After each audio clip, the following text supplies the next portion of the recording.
10 நிமிடம் சந்திக்கலைன்னா இப்படிப்பட்ட ஒரு தலைவர் எங்களுக்கு கிடைச்சிருக்க மாட்டார்னு காளியம்மாள் அக்கா அவர்கள் சொல்கிறாங்க. சீமான் அவர்கள் சொல்கிறாரு, நீண்ட நாள் பிரபாகரன் அவர்களை சந்தித்தேன்னு.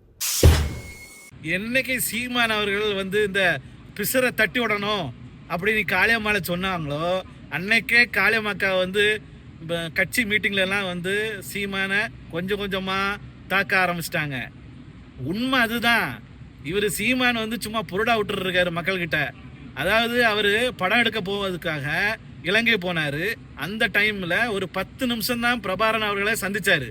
ஆனால் இவர் சொல்கிறது என்னென்னா, பல நாட்கள் சந்தித்ததாகவும் மான்கறி சாப்பிட்டதாகவும் அங்கே ஆமக்கறி சாப்பிட்டதாகவும் இப்படி புருடா விட்டுட்டே இருக்கிறாரு. மக்கள் எல்லாம் எல்லாத்துக்கும் தெரியும். மக்கள் சும்மா சாதாரணமாக நம்ப மாட்டாங்க. இவர் புருடா விட்டா எல்லாரும் நம்பிடுவாங்களா என்ன? பொய்யா பேசிகிட்டு இருந்தா மக்கள் நம்பிடுவாங்களா என்ன? நடக்கவே நடக்காது. கரெக்டாக காளியம்மாக்கா சொல்லிட்டாங்க.